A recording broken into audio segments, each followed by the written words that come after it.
देखे हो?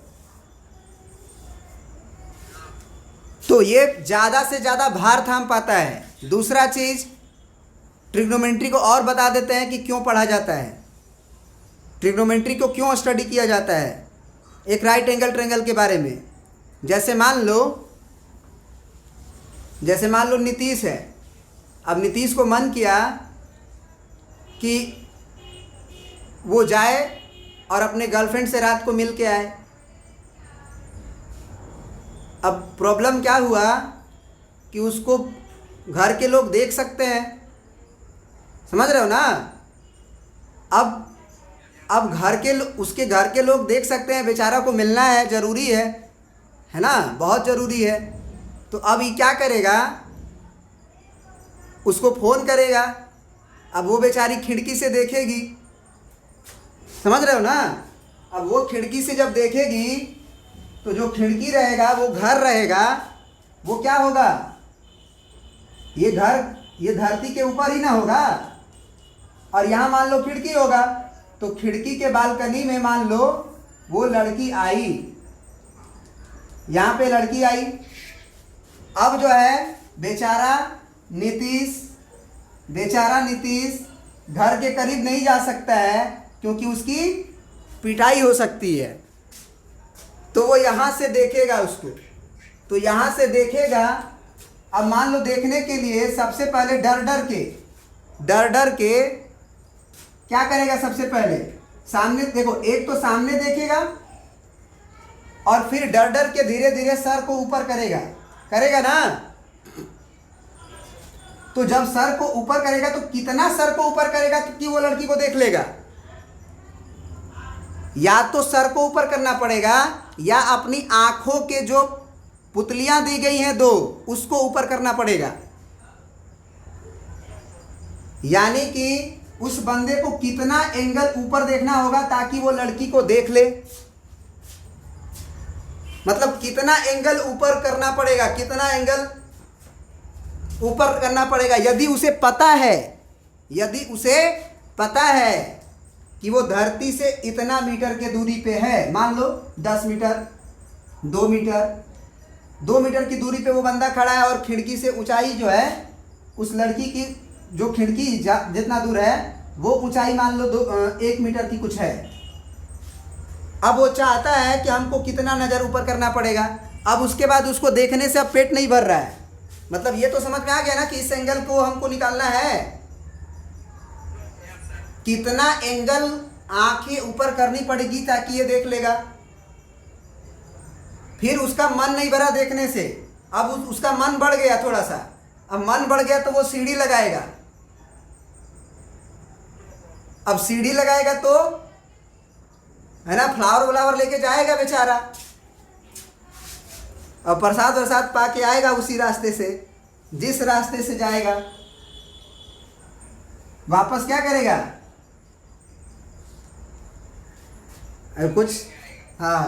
कुछ लेकर आएगा, कुछ न कुछ तो लेके आएगा ही। अब प्रॉब्लम क्या हुआ कि अब सीढ़ी का लंबाई उसको निकालना पड़ेगा पहले ही, क्योंकि वो घर से बाहर जाके सीढ़ी को बनवाएगा। अब उसके घर से थोड़ी सीढ़ी लाएगा, उसके घर अगर चला ही जाता तो सीढ़ी की क्या जरूरत है। तो वो सीढ़ी बाहर से बनवाने जाएगा तो सीढ़ी की लंबाई निकालनी पड़ेगी। अब सीढ़ी की लंबाई निकालने के लिए कितनी लंबाई होनी चाहिए सीढ़ी की, मतलब ये hypotenuse, this is hypotenuse for this right angle triangle. क्योंकि धरती हमारा और हमारा मकान, किसी का भी मकान धरती पे 90 डिग्री पे खड़ा होता है। कभी देखे हो तिरछा मकान खड़ा होते हुए? क्या मकान वो ठहर पाएगा? ये वो मकान ठहर पाएगा कि गिर जाएगा ड्यू टू ग्रेविटी? धरती उसे खींच लेगी, धरती खींचती है। तो ये राइट एंगल ट्रायंगल बन गया, और इस राइट एंगल के बारे में स्टडी करना पड़ा। और इस तरह से केवल वो नीतीश और उसका ही खेल नहीं है, हमको कोई टावर बनाना है। हमारी नज़रें उस टावर पे जो बल्ब है उसको देखने के लिए कितना उठ सकता है। टावर होता है ना, हाँ, तो ये सब चीज़ें स्टडी करने के लिए ट्रिग्नोमेट्री को डिफाइन किया गया, और उसके लिए ये सब डिफाइंड क्वांटिटी है। जैसे कोई भी चीज़ पढ़ने के लिए हमको क्या करना पड़ेगा, उसका कुछ नाम देना पड़ेगा ना, उसको डिफाइन करना पड़ेगा ना, कि ऐसे ऐसे का मतलब ये होगा। उसी तरह से 6 ट्रिग्नोमेट्रिकल रेशियो को डिफाइंड किया गया, परिभाषित किया गया। परिभाषा, डेफिनेशन क्या होता है, जो पहले किसी ने दिया होता है उसके बारे में। पहले कोई दिया होता है ना वो डेफिनेशन। जैसे बुक का क्या डेफिनेशन है, तो बुक का मतलब क्या, जिससे हम स्टडी करते हैं, नॉलेज गेन करते हैं, बुक है। मोबाइल क्या है, मोबाइल का डेफिनेशन क्या दोगे, जिससे हम बात कर सकते हैं, जिससे हम घंटों कैलकुलेटर वाला कहानी चुटकी में कर सकते हैं, न्यूज़ देख सकते हैं। समझ रहे बात को। तो किसी चीज़ का डेफिनेशन, एक लॉ होता है, देखो एक लॉ होता है और एक डेफिनेशन होता है। लॉ जो होता है वो अलग अलग जगहों के लिए अलग अलग होता है। जैसे न्यूटन्स लॉ धरती के लिए अलग है, मून के लिए अलग है। बात समझ रहे हो ना। धरती जो है 9.8 मीटर पर सेकेंड स्क्वायर से खींचती है हमको, जबकि 6 गुना कम बल से वो क्या हमारा मून पे जो है 6 गुना कम हो जाता है ना। तो वो अलग अलग जगहों पे नियम अलग अलग हो जाता है। जैसे इंडिया पाकिस्तान है ना, आपका क्या बोलते हैं सऊदीया, ये सब साउथ अफ्रीका, ये सब का लॉ अलग अलग है। एक ही चोरी के लिए ही, एक आप चोरी के कोई भी चीज़ चोरी किए हो तो इंडिया में ठीक है भाई, चोरी किया दे दो भाई चले जाओ, वही कहीं हाथ भी काट लिया जाता है।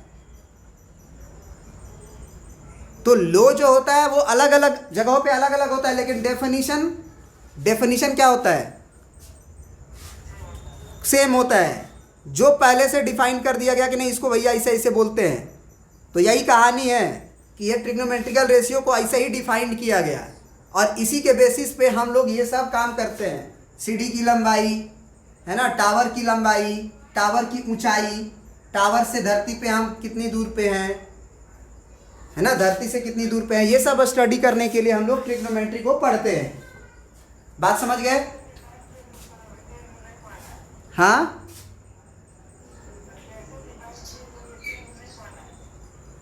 क्लास 10th में नहीं पढ़ना है, ऐसे डिफाइंड किए वही तो पढ़ा रहे हैं ना। अब उनके दिमाग में ये सब बातें क्यों आई, देखो आवश्यकता आविष्कार की जननी होती है। सुनो ना पहले, देखो हम बोले ना आवश्यकता आविष्कार की जननी होती है। सीढ़ी की लंबाई निकल गई कि नहीं, नीतीश निकाल लिया ना, क्योंकि उसको आवश्यकता था मिलने का। तो वैसे ही हमारा देश जो आज तक डेवलप हुआ है ना, उसके विकास के लिए जो जो चीज़ नीड पड़ा, आदमी ने अपने आवश्यकता अनुसार, अपने दिमाग के अनुसार सबको काम करते गया, डेवलप कर गए। अब वही चीज़ जो पढ़ गया है, पहले से पढ़ा दिया गया है, उतना पहले पढ़ा दिया जाता है ताकि अब आप उससे अधिक इन्वेंट करो। अब मान लो तुम भी शुरू से करने लगो, तब तो हो गया।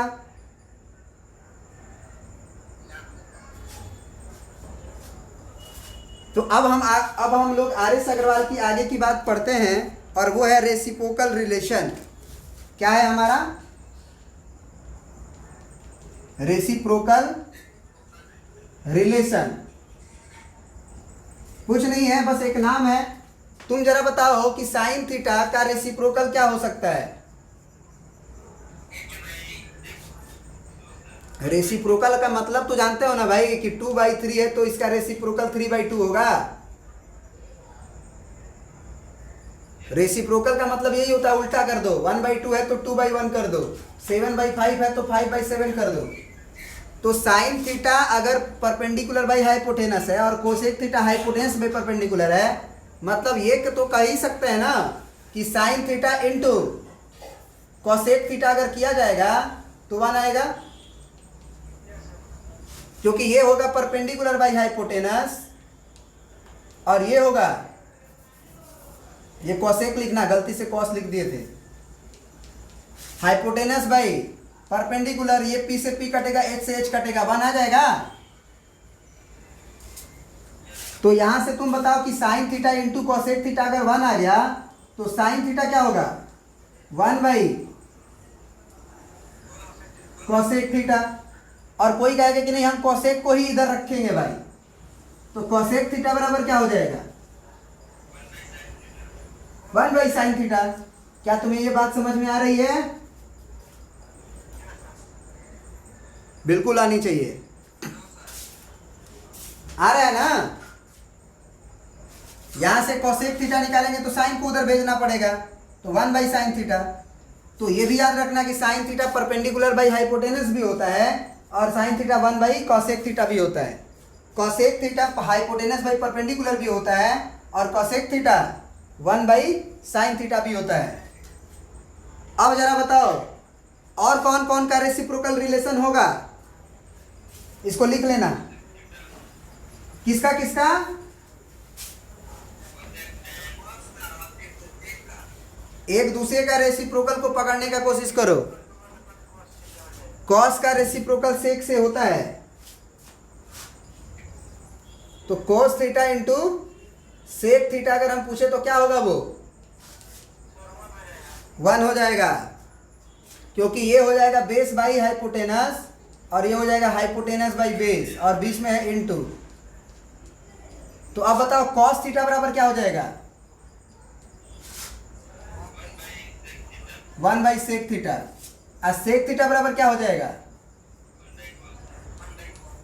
1 बाई कॉस थीटा। अब जरा हमें बताओ, ये तो हो गया, एक और बचा हुआ है tan theta into cot theta, क्या हो जाएगा 1। तो टेन थीटा बराबर क्या होगा, 1 बाई, और कॉट थीटा बराबर 1 बाई टेन थीटा। तो ये सारे रिलेशंस आपको रटने हैं, जितने भी ये लिखवाए जा रहे हैं वो आराम से आप बॉक्स में घेर दीजिएगा और लिख दीजिएगा रिमेंबर 8, इसको भी लिख दीजिएगा रिमेंबर 8।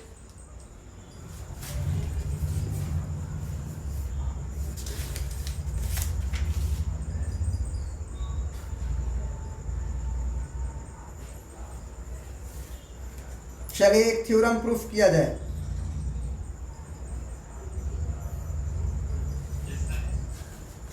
मिटा दे इसको।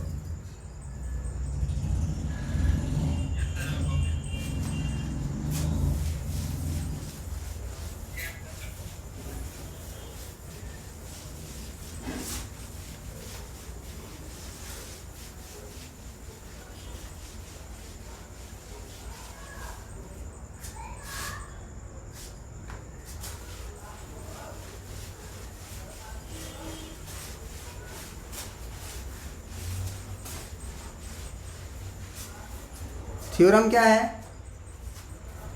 लिखिएगा, पहले हम लिख देते हैं बोर्ड पे फिर पढ़ाते हैं ना।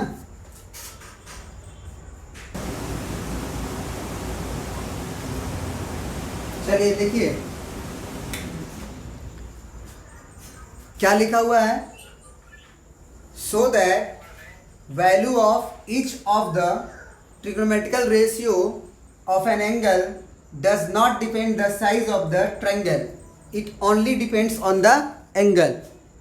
मतलब कि प्रूफ करना है value of each of the trigonometrical ratio. Each of the trigonometrical ratio मतलब sine theta, cos theta, tan theta, cot theta, sec theta, cosec theta. ये sine cos tan cot sec cosec जो हैं, ये जितने भी trigonometrical ratio हैं वो किस पे डिपेंड करते हैं, केवल एंगल पे। ट्रायंगल का साइज कितना बड़ा है उससे उनको मतलब नहीं है। तो सही बात है ना। जरा सोचो, ये एक राइट एंगल तुम्हें दिख रहा है, मान लो ये एंगल हमारा थीटा है, ये मान लो एक ट्रायंगल है ABC। अब इस एंगल को हम बढ़ाए नहीं, ये एंगल वही रहा। तो हम इसमें पूछेंगे कि साइन थीटा कितना होगा, तो वो होगा ए बी बाई ए सी होगा ना। माने परपेंडिकुलर बाई क्या होता है, परपेंडिकुलर बाई हाइपोटेनस होता है। तो परपेंडिकुलर थीटा के लिए पूछ रहे हैं ना अभी। ये एंगल थीटा पे उंगली रखो और परपेंडिकुलर को देखो, सामने नजर आएगा ए बी। तो साइन थीटा हमारा सामने वाला साइड ए बी है और हाइपोटेनस 90 डिग्री के सामने होता है, तो वो ए सी है। अब जरा सोचो कि इस एंगल को बढ़ाए नहीं, मतलब ऐसे नहीं करके बस इसी को आगे की तरफ बढ़ा दिए, इसको भी आगे की तरफ बढ़ा दिए और यहां से परपेंडिकुलर ड्रॉप कर दिए, तो ये एंगल बदल गया। तो ये मान लीजिए आपका ए डैश हो गया और ये मान लीजिए बी डैश हो गया। तो अब जो है हम साइन थीटा पूछें किस ट्रायंगल में, in triangle A dash B dash C में। ये कब पूछे थे, इन ट्रायंगल ए बी सी में। तो ए डैश सी बी डैश में पूछे तो ये 90 डिग्री है, तो फिर से हमारा साइन थीटा क्या हो जाएगा, A dash B dash divided by A dash C. तो क्या ये साइन थीटा बदल जाएगा। तो एक्चुअल में ये जो थ्योरम प्रूफ करने के लिए बोला है, उसके लिए आपको ट्रायंगल का पढ़ के आना जरूरी होता है। ट्रायंगल में अगर आप पढ़ते हो तो ये दोनों ट्रायंगल सिमिलर होते हैं। Triangle A B C is similar to, A B C is similar to A dash B dash C, A dash B dash C, क्योंकि 90 डिग्री के बराबर, और ये लाइन अगर ये लाइन के पैरेलल है तो ये एंगल और ये एंगल कॉरस्पॉन्डिंग एंगल से बराबर, और छोटा वाला ट्रायंगल में एंगल सी और बड़ा वाला ट्रायंगल में एंगल सी बराबर है। तो तीनों एंगल बाई एंगल सिमिलरिटी से सिमिलर हो जाते हैं, और अगर सिमिलर हो जाएगा तो उनका साइड का रेशियो बराबर हो जाता है अपने आप। तो ए बी का ratio A dash B dash के साथ और बी सी का रेशियो, पढ़ा हुआ होगा अगर ट्रायंगल तो भैया तुम समझ जाओगे, बी सी का रेशियो किसके साथ, बी डैश सी के साथ। अगला दो का अगर पहला तीसरा लोगे तो उधर भी पहला तीसरा लेना पड़ेगा, मतलब ए डैश सी। तो वो बराबर हो जाता है, और वो बराबर हो गया मतलब ए बी बाई, देखो ना उसमें ए बी बाई ए सी है कहीं, यहां से ये लो दोनों को, इन दोनों को लो, आ जाएगा। आप लिख सकते हो कि a b upon a dash B dash, अगर तीनों बराबर है, ये इसके बराबर है, ये इसके बराबर है, तो ये भी तो बराबर होगा ना। तो consider 1 and 3 only, consider 1 and 3 only. इसको मान लो 1, इसको मान लो 2, इसको मान लो 3। तो 1 और 3 को कंसीडर करेंगे तो a b upon a dash B dash बराबर हो जाएगा a c upon a dash c. Cross multiply कर दो तो a B Guna A dash सी बराबर ए डैश बी डैश और गुना ए सी। ए सी को अभी इधर लेके आओ, ए डैश सी को उधर लेके जाओ, ए सी इधर आएगा तो ए बी के डिवाइड में आएगा ना, और ए डैश बी डैश रहने दो, ए डैश सी को उधर लेके चले जाओ। अब ये बराबर आ गया है ना, तो ये इक्वेशन नंबर 1 मानो और इक्वेशन नंबर 2 मानो, या अगर 1 2 3 उसको मान लिए हो 1 2 3, तो इसे 4 मानो, इसे 5 मानो और इसे 6 मानो। तो फ्रॉम कह सकते हो कि 4 5 एंड 6 देखा जाए तो ए बी बाई ए सी जो है वो A dash B dash by A dash C के बराबर है, और इसका आरएचएस भी ए बी बाई ए सी है, और इसका आरएचएस भी A dash B dash by A dash C है। तो अगर ये दोनों बराबर है और ये दोनों का आरएचएस है, तो ये साइन थीटा बराबर आएगा कि नहीं आएगा। बात आ रही है समझ में। भैया आप ये समझ लो कि ट्रायंगल को बड़ा होने से एंगल जब नहीं बदलेगा तो रेशियो बदल सकता है। तो अगर आप क्लास टेंथ में बोल रहे हैं, इसके पहला चैप्टर जो ट्रायंगल होता है उसमें सिमिलैरिटी पढ़े हुए हो, तो सिमिलैरिटी में एक कंडीशन होता है कि अगर दोनों ट्रायंगल सिमिलर हो गया तो उनके करस्पॉन्डिंग साइड्स के रेशियो बराबर हो जाते हैं। तो भैया दोनों ट्रायंगल सिमिलर हैं। कैसे सिमिलर हैं? एंगल एंगल एंगल सिमिलैरिटी से। दोनों ट्रायंगल के करस्पॉन्डिंग एंगल बराबर हैं। समझ रहे हो बात को? तो सिमिलर हो गए तो वो करस्पॉन्डिंग रेशियो बराबर हो गए। तो इसका मतलब जब तक एंगल नहीं बदलेगा तब तक रेशियो भी नहीं बदलेगा। समझ गए बात को? तो यहां लिख देंगे फ्रॉम 4 5 6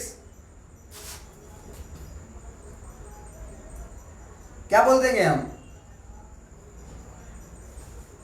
कि T ratio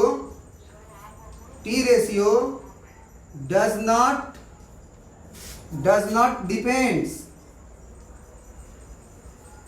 on size of triangle, it's only depend